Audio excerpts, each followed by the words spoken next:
গণতান্ত্রিক প্রক্রিয়া অব্যাহত রাখতে সব ক্ষেত্রে জবাবদিহিতা জরুরি বললেন তারেক রহমান। আলোচনার মাধ্যমে মতপার্থক্য নিরসনের আহ্বান। ইসিতে প্রথম দিনে ৭০ আপিল শুনানি, প্রার্থিতা ফিরে পেলেন তাসনিম জারা সহ ৫২ প্রার্থী। পাবনা ১ ও ২ আসনের নির্বাচন স্থগিত করে প্রজ্ঞাপন। নারায়ণগঞ্জে সিমেন্ট কারখানায় বয়লার বিস্ফোরণে ৮ শ্রমিক দগ্ধ। রাজধানীর বার্ন অ্যান্ড প্লাস্টিক সার্জারি ইনস্টিটিউটে চলছে চিকিৎসা। এবং গেল ১০ বছরে এডিপি বাস্তবায়নের হার সর্বনিম্ন বলছে সিপিডি। অসহনীয় মূল্যস্ফীতির চাপে মানুষ, এলপিজি সিলিন্ডার সংকটে দিশেহারা ভোক্তা।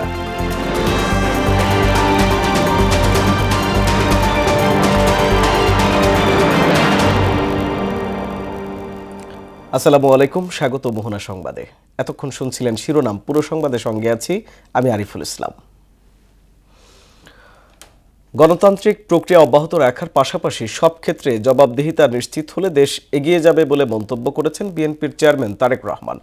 মতপার্থক্য থাকলে আলোচনার মাধ্যমে তার সমাধানের ওপর জোরও দেন তিনি। শনিবার রাজধানীর একটি হোটেলে সম্পাদকদের সঙ্গে মতবিনিময়ে দেশ গঠনে সবার সহযোগিতাও কামনা করেন তিনি। আরও জানাচ্ছেন হুমায়ুন কবির। দেড় যুগেরও বেশি সময়ের পর সশরীরে গণমাধ্যম কর্মী ও সম্পাদকদের সঙ্গে শুভেচ্ছা বিনিময় ও তাদের খোঁজখবর নেন বিএনপির চেয়ারম্যান তারেক রহমান।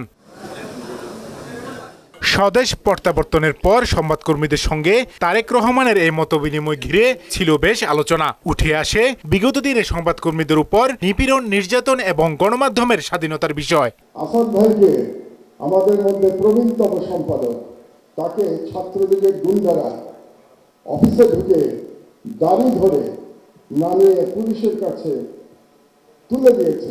চ্যানেল 1 বন্ধ করে দিয়েছে, Naya Diganta television, Islamic television, শত শত এরকম অনলাইনে যে কত বন্ধ করেছে তার কোনো নিয়ন্ত্রণ নাই। এই গণ অভ্যুত্থানের মধ্যে আমরা রাজনীতি, সংস্কৃতির নানা ধরনের প্রবণতা দেখেছি।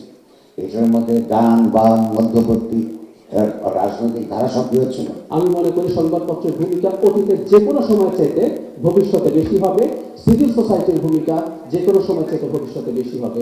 আলোচনা পূর্ব সংক্ষিপ্ত বক্তব্যে বিএনপি মহাসচিব মির্জা ফখরুল ইসলাম আলমগীর বলেন, কঠিন এক সময়ে তারেক রহমান দেশে ফিরেছেন, তাই তার কাছে মানুষের প্রত্যাশাও বেশি। সমগ্র দেশের মানুষ এক বুক ভরা প্রত্যাশা নিয়ে তার দিকে তাকিয়ে আছে। তিনি ইতিমধ্যেই দূর থেকে ডিজিটালি যে সমস্ত কথা আমাদের সামনে বলেছেন, জাতির সামনে বলেছেন, গোটা জাতি আজকে অনেক বেশি আশান্বিত হচ্ছে। এই সময় তারেক রহমান তার পিতা শহীদ রাষ্ট্রপতি জিয়াউর রহমান ও মা বেগম খালেদা জিয়ার জানাজার স্মৃতিচারণ করেন। হিংসা, বিদ্বেষ, হানাহানি রাজনীতি পরিহারের কথাও বলেন তিনি। আমাদের সমস্যা ছিল, আমাদের সমস্যা আছে, অবশ্যই আমরা 5ই আগস্টের আগে ফিরে যেতে চাই না।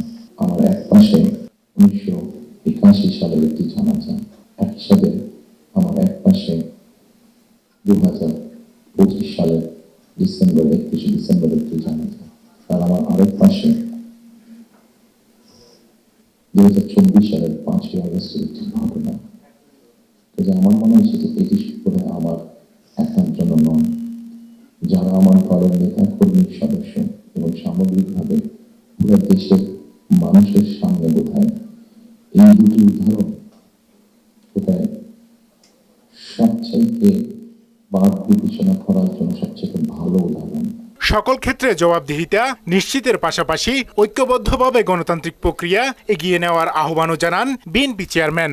আমরা যে কোনো মূল্যে যদি এই যে জবাবদিহিতাটা, গণতান্ত্রিক প্রসেস যদি আমরা কন্টিনিউ করতে পারি, অনেক দেরি আসবে, অনেক কঠিন হবে, কিন্তু একটা সার্টেন টাইম পর আমরা যদি গণতান্ত্রিক প্রসেসটাকে কন্টিনিউ করতে পারি, তাহলে নিশ্চয়ই আমরা অবস্থার পরিবর্তন ঘটাতে সক্ষম হব।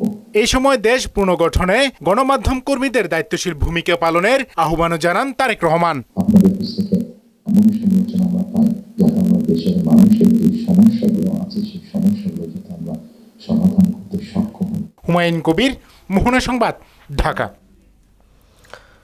বিএনপির চেয়ারম্যান তারেক রহমানকে স্বাগত জানিয়েছেন ভারতের প্রধানমন্ত্রী নরেন্দ্র মোদী বলে জানান বিএনপির যুগ্ম মহাসচিব হুমায়ুন কবির। তারেক রহমানের নেতৃত্বেই আগামীর বাংলাদেশ বিনির্মাণের প্রত্যাশা জানান মোদী। এদিকে শনিবার বিকেলে গুলশান চেয়ারপারসনের রাজনৈতিক কার্যালয়ে বিএনপির চেয়ারপারসনের সঙ্গে সাক্ষাৎ করেন বিভিন্ন দেশের কূটনীতিকরা। এ সময় উপস্থিত ছিলেন বিএনপি মহাসচিব মির্জা ফখরুল ইসলাম আলমগীর এবং স্থায়ী কমিটির সদস্যরা। আসন্ন ত্রয়োদশ জাতীয় সংসদ নির্বাচনে রিটার্নিং কর্মকর্তার সিদ্ধান্তের বিরুদ্ধে আপিল শুনানির প্রথম দিনে প্রার্থিতা ফিরে পেয়েছেন 52 জন। শনিবার সন্ধ্যায় ইসির সিনিয়র সচিব আখতার আহমেদ এমন তথ্য জানায়। তিনি জানান, নির্বাচন কমিশন আপিল শুনানির প্রথম দিনে 70 জনের আবেদন শুনানির শেষে 15টি আপিল নামঞ্জুর, 52টি মঞ্জুর এবং 3টি আবেদন স্থগিত করে। গতকাল শুরু হওয়া আপিল শুনানি চলবে 18 জানুয়ারি পর্যন্ত। এদিকে পাবনা 1 ও পাবনা 2 আসনে নির্বাচনের কার্যক্রম আপাতত স্থগিত রাখার সিদ্ধান্ত নিয়ে প্রজ্ঞাপন জারি করেছে নির্বাচন কমিশন। 70 সিরিয়াল পর্যন্ত আপিলগ্রহণ বিবেচনায় আলোচনা করেছি। আমি আপনাদেরকে সার্বিক সংখ্যাটা বলে দিচ্ছি। মঞ্জুর করা হয়েছে 52টি, রিজেক্ট করা হয়েছে 15টি, আর পেন্ডিং রাখা হয়েছে 3টি। এখানে একটু তথ্যগত অসম্পূর্ণতা ছিল, সেজন্য আপনারা যে চিঠিটা পেয়েছেন সেটাই আর কি বহাল। আপাতত এরপরে কার্যক্রমকে স্থগিত রাখা হয়েছে পাবনা 1 আর 2 এর পরে। জাতীয় সংসদ নির্বাচনে প্রার্থিতা ফিরে পেয়েছেন ঢাকা 9 আসনের স্বতন্ত্র প্রার্থী ডাক্তার তাসনিম জারা। এ তালিকায় আছেন কক্সবাজার 2 আসনের জামায়াতের সহকারী সেক্রেটারি জেনারেল হামিদুর রহমান আজাদ সহ আরও অনেকে। প্রার্থিতা ফিরে পেয়ে খুশি আবেদনকারীরা। বিস্তারিত জানাচ্ছেন নাহিদ সিরাজি নিম্মি। জাতীয় সংসদ নির্বাচনে রিটার্নিং অফিসার কর্তৃক মনোনয়নপত্র গ্রহণ ও বাতিলের আদেশের বিরুদ্ধে নির্বাচন কমিশনে দায়ের করা আপিলের শুনানি শনিবার শুরু হয়। সকাল থেকে আগারগাঁও নির্বাচন কমিশনে উপস্থিত হন বিভিন্ন আসনের আপিল প্রার্থীরা। বাংলাদেশ সুপ্রিম পার্টি থেকে নির্বাচন করার জন্য আমি প্রস্তুত হচ্ছি। এখন আর আইনগত কোনো সমস্যা নেই, সে এখন বৈধ প্রার্থী। কমিশন ভবনের মিলনায়তনে আপিলের শুনানি অনুষ্ঠিত হয়। প্রধান নির্বাচন কমিশনার এএমএম নাসির উদ্দিনের সভাপতিত্বে এতে অংশ নেন সকল নির্বাচন কমিশনার। 1 থেকে 70 নম্বর আপিলের শুনানি অনুষ্ঠিত হয় প্রথম দিনে। শুনানির মাধ্যমে প্রার্থিতা ফিরে পেয়েছেন ঢাকা 9 আসনের স্বতন্ত্র প্রার্থী ডাক্তার তাসনিম জারা। এছাড়াও কক্সবাজার 2 আসনে জামায়াতের সহকারী সেক্রেটারি জেনারেল হামিদুর রহমান আজাদের প্রার্থিতা বৈধ ঘোষণা করা হয়েছে। নির্বাচন কমিশনে আমাদের যে আপিল সেটা মঞ্জুর হয়েছে। ঢাকা 9 স্বতন্ত্র প্রার্থী হিসেবে আমি যে মনোনয়নপত্র দিয়েছিলাম, আমার প্রার্থিতা বৈধ ঘোষণা করা হয়েছে। আমরা এখন স্বতন্ত্র প্রার্থী হিসেবে নির্বাচনে যে মার্কা সেটার জন্য আবেদন করতে পারবো। আমরা সেই প্রক্রিয়ায় আমাদের পছন্দ ফুটবল মার্কা। আজকে আমরা আপিল শুনানি পূর্ণাঙ্গ শুনানি করলাম। এইচএম হামিদুর রহমান আজাদ সাহেবের মনোনয়নপত্র বৈধ হয়েছে। এদিন জাতীয় পার্টির 5টি আপিল শুনানি হয়েছে। তার মধ্যে 4টি বৈধ ও 1টি অপেক্ষমান ঘোষণা করেছে কমিশন। প্রার্থিতা ফিরে পেতে অপেক্ষমান তালিকাতে আছেন মুন্সিগঞ্জ 3 আসন থেকে বিএনপি মনোনীত প্রার্থী মহিউদ্দিন। আগামীকাল বিকাল 5টা পর্যন্ত ওনাদেরকে সুযোগ দিয়েছেন, অর্থাৎ মহিউদ্দিন সাহেবকে একথা প্রমাণ করার জন্য যে তিনি মনোনয়নপত্র জমাদানের দিন তিনি ঋণ খেলাপি ছিলেন না। চাঁপাইনবাবগঞ্জ 2 ওনারটা অবৈধ হয়েছিল, এটা এখন বৈধ হয়েছে। নারায়ণগঞ্জ 4 এটা অবৈধ হয়েছিল, বৈধ হয়েছে। নরসিংদী 1 এটা অবৈধ হয়েছিল, এটা বৈধ হয়েছে। পাশাপাশি শরীয়তপুর 1 এটাও অবৈধ হয়েছিল, এখন বৈধ হয়েছে। 18 জানুয়ারি পর্যন্ত চলবে আপিল শুনানি, আর প্রার্থিতা প্রত্যাহার করা যাবে 20 জানুয়ারি পর্যন্ত। 21 জানুয়ারি চূড়ান্ত প্রার্থী তালিকা প্রকাশ ও প্রতীক বরাদ্দ দেওয়া হবে। নির্বাচনী প্রচারণা শুরু হবে 22 জানুয়ারি এবং চলবে 10 ফেব্রুয়ারি সকাল 7:30 পর্যন্ত। নাহিদ সিরাজি নিম্মি, মোহনা সংবাদ, ঢাকা। নারায়ণগঞ্জে আকিজ সিমেন্ট কারখানায় বয়লার বিস্ফোরণে অন্তত 8 জন শ্রমিক দগ্ধ হয়েছেন। তাদের রাজধানীর জাতীয় বার্ন অ্যান্ড প্লাস্টিক সার্জারি ইনস্টিটিউটে ভর্তি করা হয়েছে। শনিবার সন্ধ্যায় উপজেলার কদবে রসুল এলাকায় এ ঘটনা ঘটে। বন্দর থানার ওসি গোলাম মুক্তার আশরাফ জানান, শনিবার সন্ধ্যা 6টায় বিস্ফোরণের ঘটনা ঘটে। বার্ন ইনস্টিটিউটের আবাসিক সার্জন শাওন বিন রহমান জানান, আহতদের চিকিৎসা চলছে, তবে দগ্ধের পরিমাণ এখনও নিরূপণ করা সম্ভব হয়নি। গেল 10 বছরে এডিপি বাস্তবায়নের হার সর্বনিম্ন। বিদেশি ও বেসরকারি বিনিয়োগও কমেছে আশঙ্কাজনক হারে, যা সাম্প্রতিক সময়ে সর্বনিম্ন। খাদ্য মূল্যস্ফীতি কিছুটা কমলেও বহির্ভূত মূল্যস্ফীতি অসহনীয় পর্যায়ে রয়েছে বলে জানিয়েছে centre for policy dialogue CPD. এই বাস্তবতায় আর্থিক খাতের উন্নয়নে নেওয়া সংস্কার প্রক্রিয়া চালিয়ে নিতে ভবিষ্যৎ সরকারের প্রতি আহ্বান জানিয়েছে সংস্থাটি। মনিরুল ইসলামের প্রতিবেদন। চলতি অর্থবছরে দেশের অর্থনীতি ও নির্বাচনী বাঁকে বহুমাত্রিক ঝুঁকি নিয়ে পর্যালোচনা অনুষ্ঠানের আয়োজন করে সিপিডি। মূলত ব্যাংকিং খাতের অগ্রগতি, বৈদেশিক বিনিয়োগ, রপ্তানি বাড়ানো সহ 7 খাতের মূল্যায়ন তুলে ধরে সংস্থাটি, যা ভবিষ্যৎ নির্বাচিত সরকারের জন্য দিক নির্দেশনা হিসেবে কাজ করবে বলে জানায় সিপিডি। নির্বাচন পরবর্তী সময়ে এই সংস্কার কার্যক্রমগুলোকে ধারাবাহিকভাবে চালিয়ে যেতে হবে। গবেষণা বলছে রাজস্ব আয় বৃদ্ধি পেয়েছে গেল বছরের তুলনায় 16%। তবে লক্ষ্যমাত্রা অর্জনে আহরণ বাড়াতে হবে আরও 33%, যা বর্তমান সরকারের জন্য একেবারেই অসাধ্য। বাংলাদেশে এখন পর্যন্ত 80 সালের পরে এরকম অবস্থা হয় নাই যে আমাদের রাজস্ব আয় এবং রাজস্ব ব্যয়ের মধ্যে আমাদের উদ্বৃত্ত থাকে নাই। সামান্য উদ্বৃত্ত থাকছে। উন্নয়ন বাজেট যেটা পুরোটাই আমরা ঋণ দিয়ে করেছি। সরকারি ব্যয় গেল 10 বছরে সর্বনিম্ন। সঞ্চয়পত্র বিক্রি কমায় সরকারের আয়ের উৎস কমেছে। মূল্যস্ফীতি নিয়ন্ত্রণে ব্যর্থ হয়েছে সরকার। তাই খাদ্যের মজুত বৃদ্ধি এবং বাজার নিয়ন্ত্রণ ব্যবস্থাপনার উপর গুরুত্বারোপে সরকারকে বিশেষ ভূমিকা নেওয়ার তাগিদ দেওয়া হয়। একদিকে বলা হচ্ছে যে যথেষ্ট পরিমাণে সাপ্লাই আছে, অন্য দিক থেকে একটা সংকট সৃষ্টি করা হচ্ছে।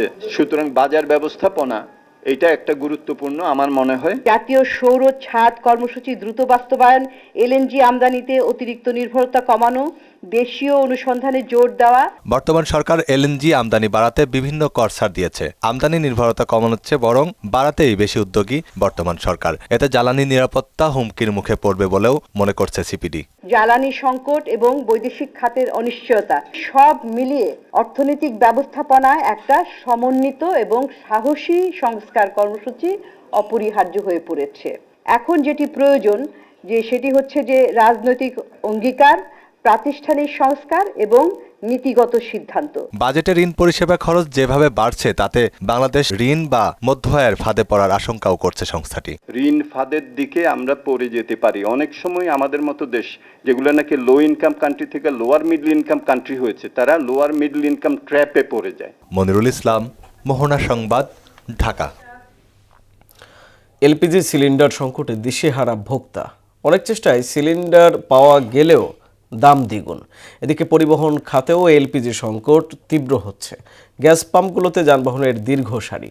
এ সংকট দীর্ঘায়িত হলে যাত্রী সেবা, জ্বালানি নিরাপত্তা এবং সামগ্রিক অর্থনীতিতে নেতিবাচক প্রভাব পড়বে বলে আশঙ্কা খাত সংশ্লিষ্টদের। আরও জানাচ্ছেন উষা ফেরদৌস। গ্যাস কম হলে আর এরকম দাম বেশি নিলে আমরা কিভাবে চলবো? আমরা তো গরিব মানুষ। 2500-2600 টাকা বোতল, এই বোতল আমরা কিভাবে কি করবো? আমরা পোলাপান নিয়ে বহু কষ্টে আছি। এলপিজি সিলিন্ডার সংকটে ভোগান্তিতে রাজধানীবাসী। 2 সপ্তাহের বেশি সময় ধরে বাড়তি দামে দিশেহারা নিম্ন ও সীমিত আয়ের মানুষ। আমরা সিলিন্ডার কিনতে গেলে সিলিন্ডার নাই, আবার তারপর কয় যে একটা আছে, যদি নেন 12 কেজি 2500 টাকা লাগবে একদম। এই জায়গাতে গ্যাস আনি, ওরা বললে যে ব্যবস্থা কোনো এক জায়গাতে কইরা দেওয়া যাইব, টাকা লাগবে 2300 আমাদের দোকানদারের থেকে, আর নর্মাল লোকের থেকে নেয় 2500-2600 টাকা। প্রতি মাসে গড়ে প্রায় 1,40,000 মেট্রিক টন এলপিজি ব্যবহার হয়। এর মধ্যে যানবাহনে 15,000 মেট্রিক টন, যা মোট ব্যবহারের প্রায় 10%। এই পরিমাণ গ্যাস নিশ্চিত না হওয়ায় এলপিজি শিল্প ধ্বংসের দ্বার প্রান্তে। 1-2 দিনের মধ্যে যদি বা 1 সপ্তাহের মধ্যে যদি না হয়, এটার মানে একটা বড় ধরনের একটা ক্রাইসিস বাংলাদেশে সৃষ্টি হবে আর কি। তো সেটা আসলে মেনটেন করা অনেক টাফ হয়ে যাবে, অর্থনীতিতে প্রভাব পড়বে, মানুষের রান্না করার গ্যাসও পাবে না। এদিকে রাজধানী সিএনজি ফিলিং স্টেশনগুলোতে দেখা যায় গাড়ির দীর্ঘ সারি। স্টেশন মালিকদের পাশাপাশি এলপিজি চালিত যানবাহনের মালিক ও চালকরা চরম ভোগান্তিতে পড়েছেন। ঘন্টার পর ঘন্টা ঘুরেও গ্যাস না পেয়ে চলাচল ব্যাহত হচ্ছে। অনেক সময় সিরিয়ালে দাঁড়াই থেকে তারপর গ্যাস, তাও প্রেশার নাই, ঠিক মতো গ্যাস পাইতেছি না। শুধু ঢাকা গাবতলী একটু গ্যাসটা পাওয়া যায়, তাছাড়া আর অন্য সাইডে গ্যাস ওরকম পাওয়া যায় না। এই সংকট দ্রুত সমাধান না হলে পরিবহন খাত কার্যত বন্ধ হয়ে যাওয়ার আশঙ্কা সংশ্লিষ্টদের। ঢাকা রিপোর্টার্স ইউনিটিতে সংবাদ সম্মেলনে এসব কথা বলেন LPG autogas station and conversion workshop owners association. 1 মাস আগে যে গ্যাস নিচে হয়তো 2-4-10 দিন চলার পরে হয়তো 15 দিন ধরে অনেকের গ্যাস পাম্প বন্ধ আছে। আমি বলতে পারি প্রায় 80% গ্যাস স্টেশন বন্ধ আছে। আমাদের অটো গ্যাসে যে 10% জ্বালানি দরকার, বিআরসি লোআপ, যাতে অ্যাটলিস্ট তাদের এই সরবরাহটা নিশ্চিত করে, কারণ এটার ইয়েটা অনেক সুদূর প্রসারী এটার সমস্যাটা। তাই এলপিজি গ্যাস সরবরাহ স্বাভাবিক রাখতে আগাম ও কার্যকর পদক্ষেপ নেওয়ার আহ্বান জানান তারা। পেট্রোলিয়াম অ্যাসোসিয়েশনের উষা ফেরদৌস, মোহনা সংবাদ, ঢাকা। রাজধানী সহ দেশের বিভিন্ন অঞ্চলে বেড়েছে শীতের দাপট। শনিবার দেশের সর্বনিম্ন তাপমাত্রা তেঁতুলিয়া ও চুয়াডাঙ্গায় 8.3 ডিগ্রি সেলসিয়াস। ঘন কুয়াশা আর হিমেল হাওয়ায় বিপর্যস্ত জনজীবন। তীব্র শীতে সবচেয়ে বেশি দুর্ভোগে পড়েছেন দিনমজুর, যানবাহন চালক, শিশু ও বয়স্করা। নদীর অববাহিকা ও উত্তরাঞ্চলের বিস্তীর্ণ এলাকায় অনেক জায়গায় সূর্যের দেখা মিলছে দেরিতে।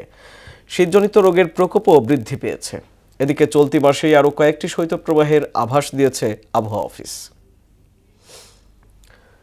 তীব্র শীত উপেক্ষা করেই জমে উঠেছে ঢাকা আন্তর্জাতিক বাণিজ্য মেলা। সাপ্তাহিক ছুটির দিন দ্বিতীয় দিন শনিবারও দর্শনার্থী ও ক্রেতার পদচারণায় মেলায় প্রাণচাঞ্চল্য ফিরে এসেছে।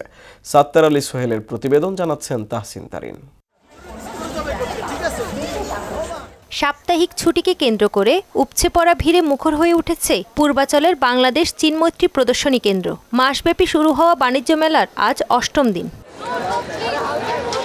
দেশের বিভিন্ন প্রান্ত থেকে আসা ক্রেতাদের মধ্যে পণ্যের দাম নিয়ে রয়েছে মিশ্র প্রতিক্রিয়া। তো মোটামুটি ঘুরে দেখা হয়েছে, পণ্য ভালোই আছে, কিন্তু মনে হচ্ছে তুলনামূলক দামটা একটু বেশি। এখন হলো আমরা আসলাম, যে ভালো লেগেছে আর আমরা অলরেডি নিয়েছিও।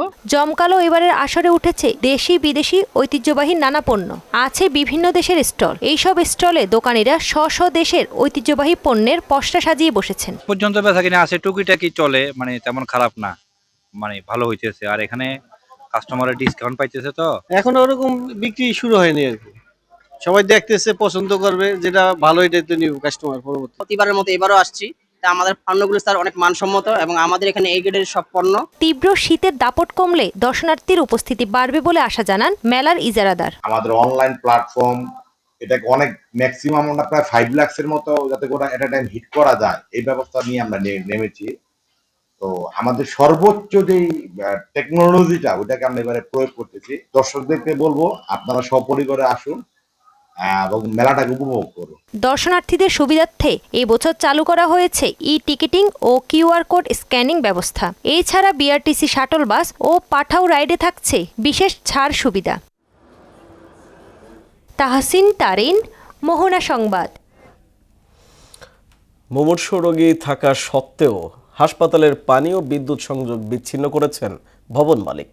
হঠাৎ এমন মানবিক বিপর্যয়ে রোগীদের জীবন সংশয় তো রয়েছেই, বিপাকে পড়েছে হাসপাতাল কর্তৃপক্ষ। ঘটনাটি রাজধানীর সবুজবাগের হেলথ এইড হাসপাতালের।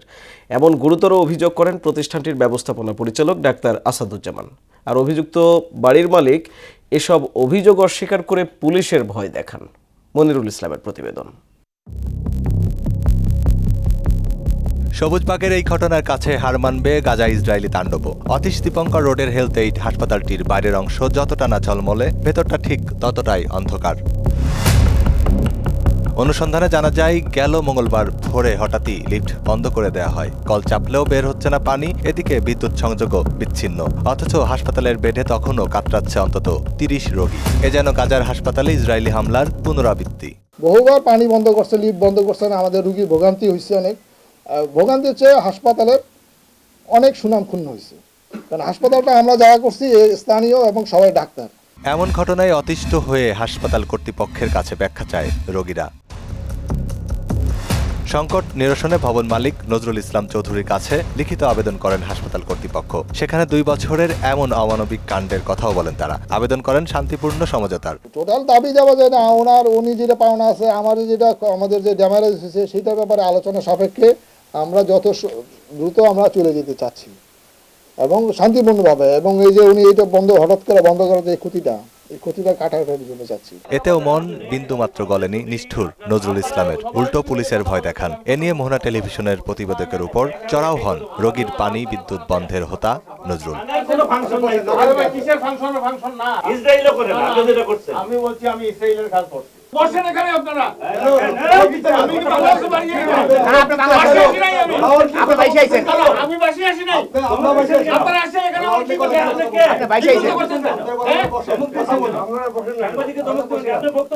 এমন বাস্তবতায় নজরুল ইসলামের সঙ্গে একটি চুক্তিপত্র দেখায় হাসপাতাল কর্তৃপক্ষ। সেখানে সমঝোতার ভিত্তিতে ভবন ছেড়ে দেওয়ার বিষয়ে সম্মতি দেয় উভয় পক্ষ।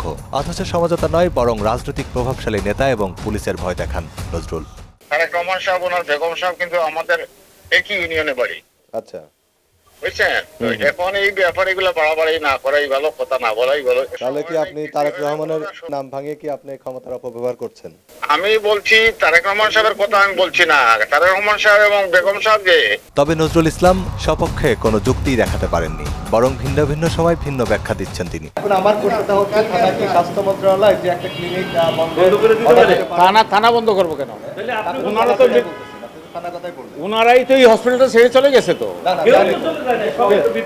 তবে এ বিষয়ে সবুজবাগ থানায় ওসির সঙ্গে কথা বলতে গেলে তাকে পাওয়া যায়নি। অফিসিয়াল ফোনে একাধিকবার কল দিয়েও সাড়া মেলেনি। এমন অবস্থায় প্রতিকার পেতে সরকারের হস্তক্ষেপ কামনা করছে হেলথ এইড হাসপাতাল কর্তৃপক্ষ।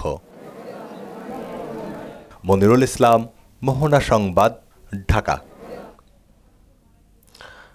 পর্যটনের অপার সম্ভাবনাময় স্থান নোয়াখালীর হাতিয়া উপজেলার নিঝুম দ্বীপ ও লালচর। বন, হরিণ, কাঁকড়া এবং মনোরম সমুদ্র সৈকত দেখতে এখানে ছুটে আসে পর্যটকরা। কিন্তু পর্যাপ্ত হোটেল, রেস্তোরাঁ ও যোগাযোগ ব্যবস্থার অভাবে এর সম্ভাবনা এখনও বিকশিত হয়নি। হাতিয়াকে পর্যটন জোনে পরিণত করতে সরকারের সহায়তা চান স্থানীয়রা। ফিরোজউদ্দিনের প্রতিবেদন, জানাচ্ছেন তাহসিন তারিন।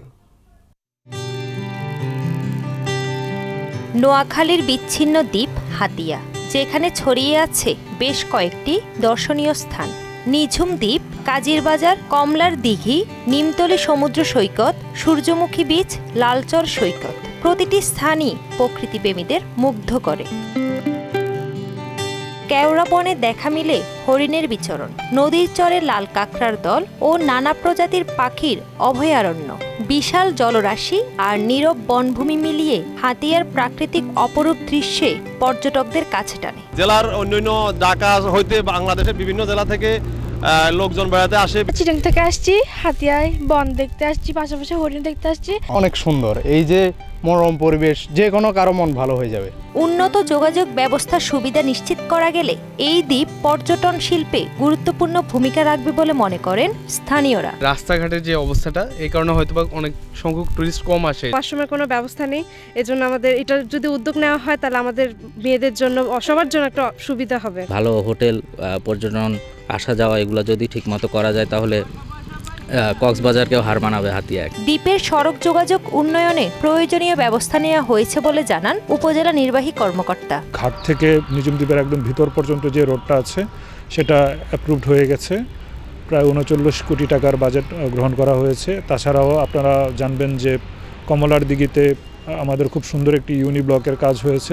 পরিকল্পিত উন্নয়নের মাধ্যমে হাতিয়াকে দেশের অন্যতম প্রধান পর্যটন কেন্দ্রে পরিণত করা সম্ভব বলে মনে করেন সবাই। তাহসিন তারিন, মোহনা সংবাদ। বিপিএল প্রসঙ্গ।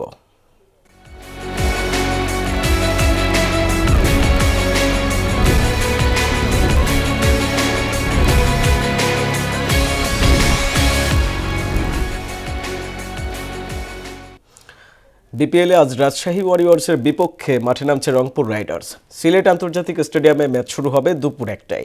6 ম্যাচে 4 জয়ে 8 পয়েন্ট নিয়ে পয়েন্ট টেবিলের 2-এ রংপুর। সমান ম্যাচে 8 পয়েন্ট নিয়ে রান রেটে পিছিয়ে থাকায় টেবিলের 4-এ রাজশাহী। এদিকে দিনের দ্বিতীয় ম্যাচে সন্ধ্যা 6টায় ঢাকা ক্যাপিটালসের বিপক্ষে লড়বে নোয়াখালী এক্সপ্রেস। 6 ম্যাচে 2 জয়ে 4 পয়েন্ট নিয়ে টেবিলের 5-এ ঢাকা। 1 ম্যাচ বেশি খেলে 2 পয়েন্ট নিয়ে টেবিলের তলানিতে নোয়াখালী। শেষ করব মোহনা সংবাদ, যাওয়ার আগে জানিয়ে দিব শিরোনামগুলো আরও একবার। গণতান্ত্রিক প্রক্রিয়া অব্যাহত রাখতে সব ক্ষেত্রে জবাবদিহিতা জরুরি বললেন তারেক রহমান। আলোচনার মাধ্যমে মতপার্থক্য নিরসনের আহ্বান। ইসিতে প্রথম দিনের ৭০ আপিল শুনানি, প্রার্থিতা ফিরে পেলেন তাসনিম জারা সহ 52 প্রার্থী। পাবনা 1 ও 2 আসনের নির্বাচন স্থগিত করে প্রজ্ঞাপন। নারায়ণগঞ্জের সিমেন্ট কারখানায় বয়লার বিস্ফোরণে 8 শ্রমিক দগ্ধ।